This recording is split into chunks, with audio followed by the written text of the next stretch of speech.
So, hi everyone! So, ang uulamin namin ngayon ay atay at saka balunan. So, ang gagawin po namin ni Oyong ay tatanggalin namin yung mga dumi-dumi. Yan, mga dumi ng atay. Balunan.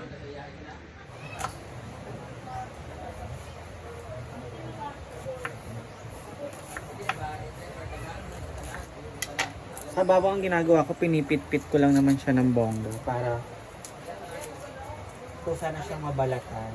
Like this, oh. Para hindi ko na siya isa-isa babalatan. So, pipit-piting ko na lang siya hanggang sa sumiwalay yung balat.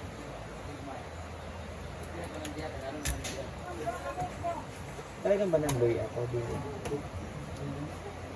Ano ba gagawin? Kabalo ka? Ikaw, yung sinama. Mag-vlog ka na?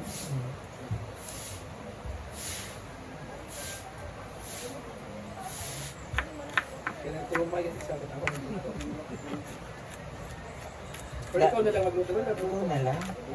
Taawa lang.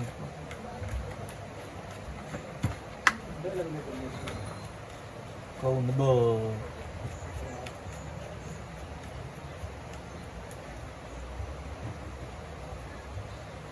Okay, basang gawa tayo mga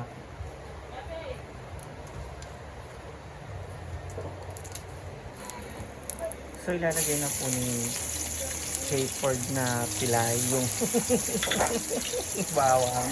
Ako yung tumalag sa bato. Pero una ni punta pa pala. Kasi mas madaling maluto kung open ko.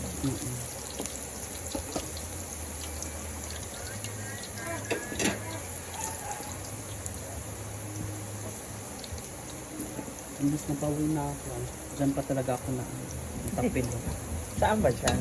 Diyan, nagpagka-parking ko sa motor niya at bating. Ay baka katsumisong pa yung motor ni Bateng.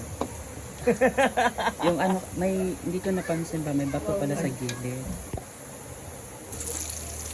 At nilagay na po ang sibuyas.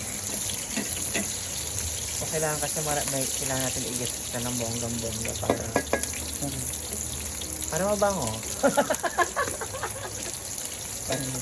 Okay ba? Balunan yun, di ba? Nalagay na po yung balunan. Sakto man ito. Sa Bisaya eh. Batito. Bato po yun.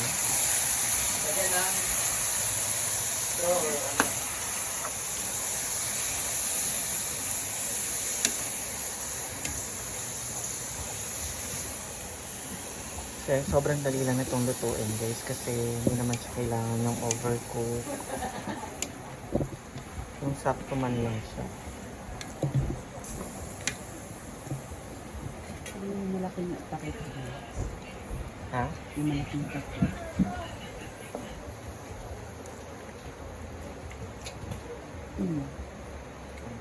Ayun. So, tatakpan po muna natin siya guys para at least lumabas yung katas ng batikolor.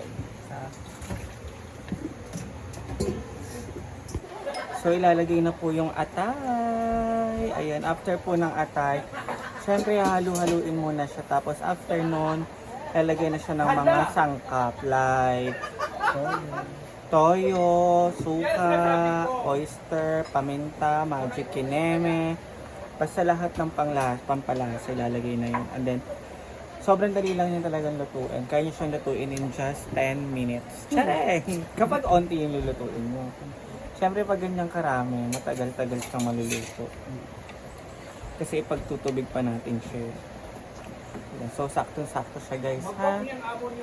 So, after nyan, tatakpan ulit para at least maluto siya ng onte. And then, ayun, lalagyan na siya ng mga ka-etchesan.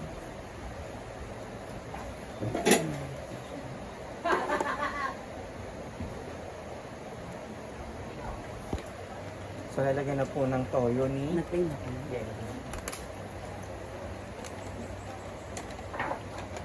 Lapak, alaki.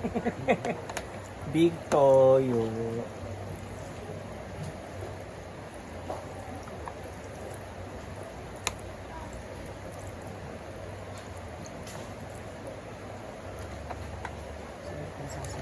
Then suka. Ano? May laurel dito. Pero konti lang yun.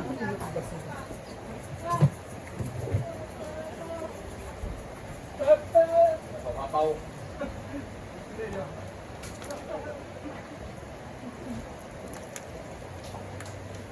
Pero tatakin mo na ako. So hindi po muna siya pwedeng haluin kasi hanggat nilagyan natin siya ng suka. So antayin na natin siyang kumulo. Then nalagyan ng laurel.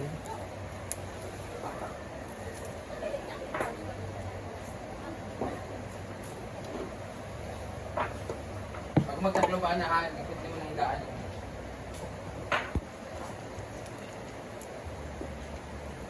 Bango.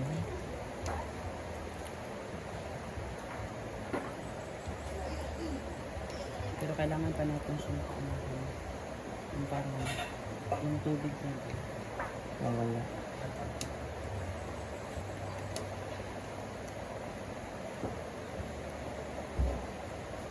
Hindi natin siyang haluin kasi yung ano.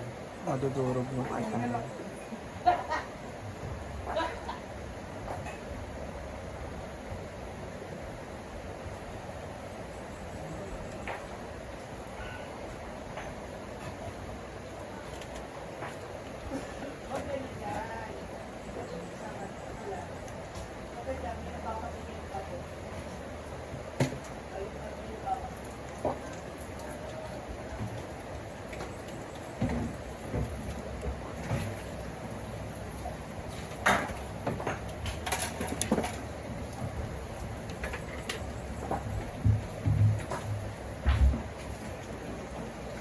Diyan ka, basic. Ano po ka dyan, basic?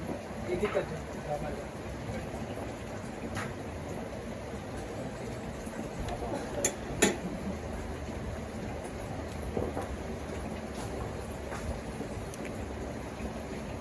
So ayun na siya guys. So wala po tayong nilagay na kahit ano dyan. Wala po tayong nilagay na tubig, na etc. Pusa po siya nagtubig. Hindi nilagyan natin siya ng natawag sa Nor seasoning. Ayan. Pang ano lang, dagdag na lasa. Pero wala tayong nilagay na tubig dyan. Ha? Pusa siyang nagtubig. Hindi na siya pwede haluin ng bonggang-bongga kasi madudurog yung ating mga atay. Nagamit mo carpet. Kahit Diba sa tama? kakainom. Sa kakainom. Pero mamaya magre-reduce pa yan ng ano, ng sabaw.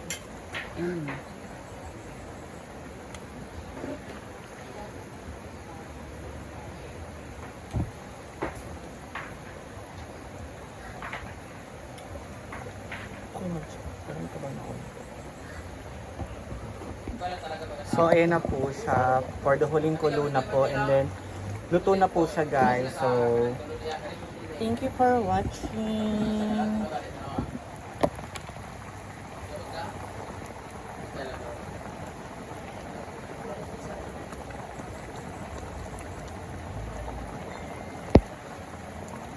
Yan po, pamala sa ano.